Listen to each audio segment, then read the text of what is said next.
Nous ouvrons cette semaine le troisième livre de la Torah, le Lévitique, et sa première paracha qui porte d'ailleurs comme le livre le nom de Vaïkra.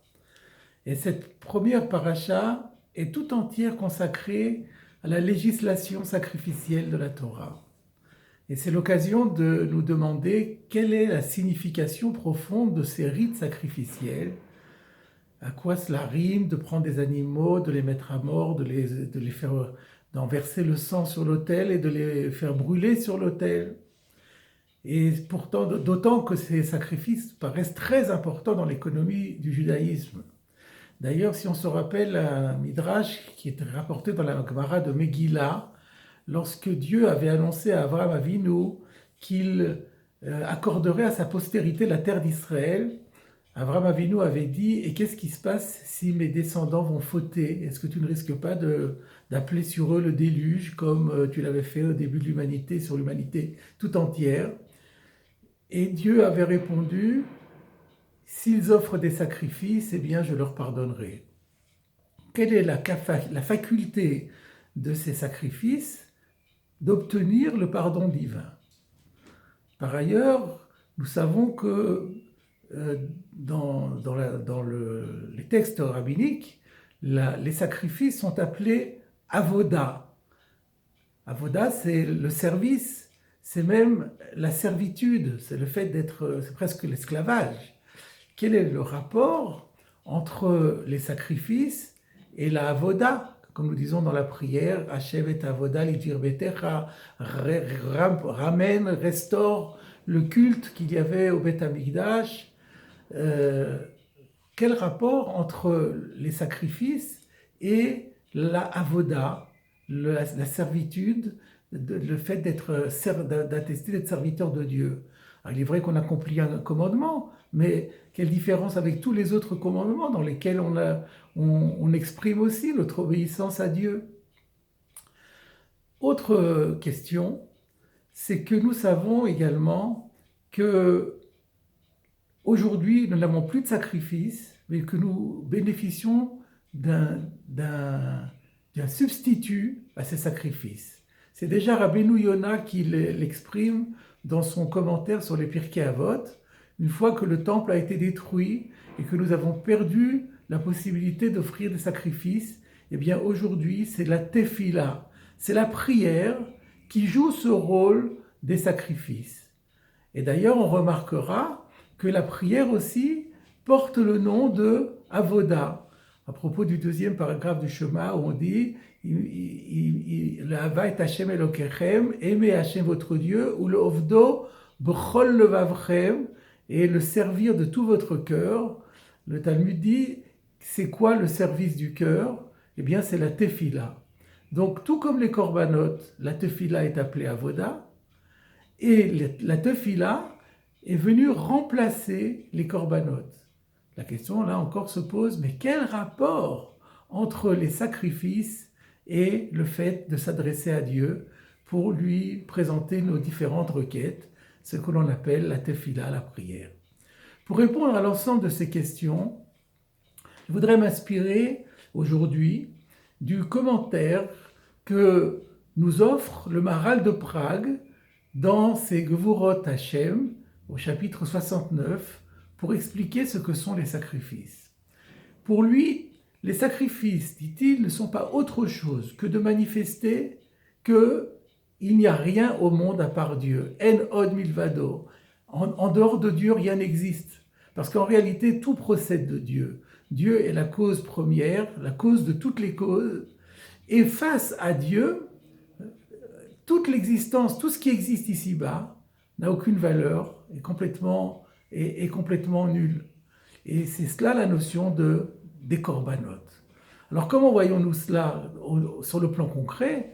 Eh bien, on peut comprendre que lorsqu'on prend un animal et qu'on le met à mort, et qu'ensuite on verse son sang sur l'autel, puis on le fait brûler sur l'autel, voilà, on exprime cette négation de toute la réalité ici-bas, et on s'inclut dans cette affirmation que nous-mêmes, eh bien, nous devons être conscients que nous sommes l'émanation de Dieu, que c'est lui qui nous a produits en quelque sorte ici-bas, et que face à lui nous ne sommes absolument rien, nous ne comptons pour rien, il n'y a finalement dans ce monde que lui-même.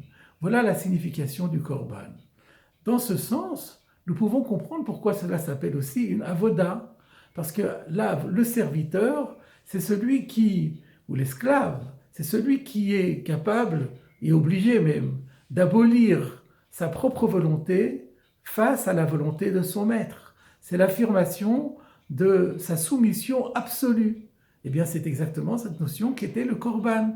Le Korban était l'expression du fait que nous sommes conscients du fait que nous sommes complètement assujettis à Akadosh Baruch Hu, d'où ce sens de cette assimilation entre les sacrifices et la servitude, servitude dont nous sommes fiers, servitude vis-à-vis d'Hachem.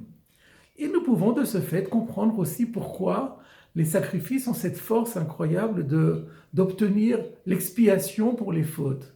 Parce que les fautes consistent en quoi finalement ? Les fautes, c'est une sorte de révolte, une désobéissance par rapport à Dieu. C'est une affirmation de notre moi face à Dieu, un moi qui refuse de se plier à la volonté de Dieu. Et c'est en quelque sorte une chutzpah, c'est une marque d'orgueil, et c'est une sorte de toupet invraisemblable que l'on marque lorsque l'on se permet de désobéir et de pécher devant Dieu. Eh bien, le korban, le sacrifice, vient réparer tout cela.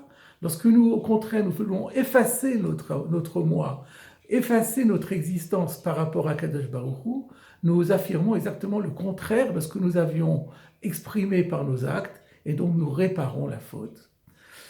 Selon ce schéma, et comme nous avons dit que la prière doit en quelque sorte remplacer le korban, le sacrifice, on devrait retrouver le même schéma dans la prière. Or, apparemment, c'est tout le contraire. Parce que dans la prière, qu'est-ce que l'on fait ? Le Talmud définit la prière comme étant Chaye Sha'a, la vie provisoire, c'est-à-dire la vie d'ici-bas. Dans la prière, nous présentons nos requêtes à Dieu. Nous demandons à Dieu de satisfaire le moindre de nos besoins.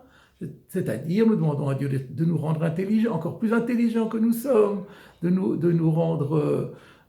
accorder le pardon, de nous donner la santé, de nous donner la réussite matérielle, etc., etc. N'est-ce pas, au contraire, une forme poussée d'égocentrisme ? Eh bien, en réalité, il n'en est rien. Et là encore, je fais appel au Maharal de Prague, dans ses commentaires sur la Gemara de Shabbat et dans Netzach Israël. Le Maharal de Prague explique que le rôle de la prière est d'exprimer à Dieu que nous sentons que nous dépendons absolument et en tout de lui, que c'est lui qui nous a produits, que nous sommes les effets de sa cause, il est la cause dont nous sommes la conséquence, et que sans lui, nous sommes complètement démunis. Cette même idée est rapportée également par Abraham Vital, le fameux disciple du Harizal. Et par conséquent, nous retrouvons la même notion que celle qu'il y avait dans le sacrifice. Quand nous tournons nos prières vers Dieu et que nous sentons que nous dépendons absolument de son vouloir et de sa générosité, et qu'il est vrai que Dieu accède très souvent à nos demandes et produit des miracles invraisemblables que nous ne méritons pas réellement, mais c'est de cette façon que nous exprimons aussi à Dieu que nous sommes ses serviteurs et que nous avons les yeux levés vers lui, tournés vers lui, comme un serviteur regarde avec espoir et implore la générosité de son maître.